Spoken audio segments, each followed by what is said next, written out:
to die, for according to the law, for by the law I am judged to die, and therefore I will speak nothing against it. I am come hither to accuse no man, nor to speak of that whereof I am accused and condemned to die. But I pray God save the king, and send him long to reign over you, for a gentler nor a more merciful prince was there never, and to me he was ever a good, a gentle and sovereign lord." She looked up toward the heavens, her long slim fingers folded gracefully in front of her. "And if any person will meddle of my cause, I require them to judge the best, and thus I take my leave of the world and of you all, and I heartily desire you all to pray for me. O Lord, have mercy on me. To God I commend my soul." Anne reached up and removed her headdress, replacing it with a white cap one of her ladies handed to her, the same one who helped to tuck in her long raven hair. She was still beautiful, hauntingly so. The four ladies hurried to surround her, removing her white ermine cloak and necklace. The executioner stepped forward, begging her pardon for doing his duty to king and realm. She nodded solemnly, told him she willingly gave him her pardon. Still, her eyes searched, and I found myself searching too. I'd had a hand in this, but guilt and panic twisted my stomach. I had never wanted her to die, just to be set aside as was good Queen Catherine.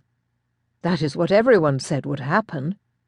He would not truly kill Anne Boleyn. It was all to frighten her and the rest of us into obedience, wasn't it? And yet, no messenger with a pardon.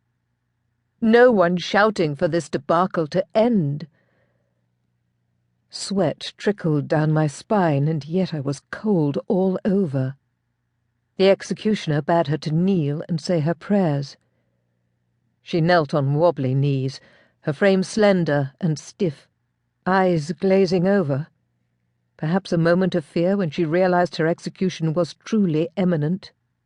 She righted herself, both knees locked together upon the straw that had been laid to catch her blood when the death blow should be struck.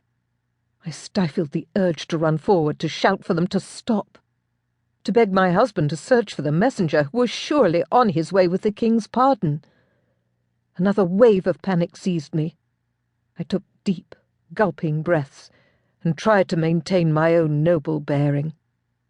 Anne Boleyn straightened her skirts, smoothing them down the front and covering her feet behind her.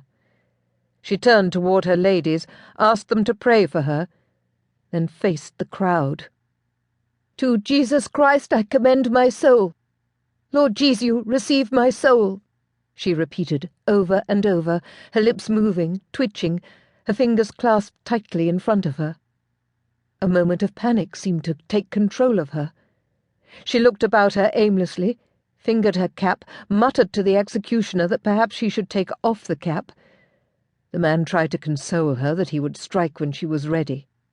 He went to put the blindfold on her, but she stayed his hand, shaking her head. I failed to quell the sob that escaped my throat. I could picture myself kneeling there. One moment full of confidence and poise, and the next my mind slipping and utter fear taking over. Within those few seconds of her fumbling, I prayed heartily His Majesty would come to pardon her. The executioner motioned to one of her ladies, who gently tied a linen cloth to her eyes, her piercing gaze having unsettled both the executioner and the crowd, myself included. "Oh, dear God, have mercy!" With her voice shaken but strong, Anne told the man she was ready. She began to pray again. "My God, have pity on my soul! Into thy hands, O Jesu, have pity on me!" The executioner silently pulled a 4-foot shining steel blade from within the straw. He held it alight, the sun beaming off its length, drawing my eyes to the macabre sight.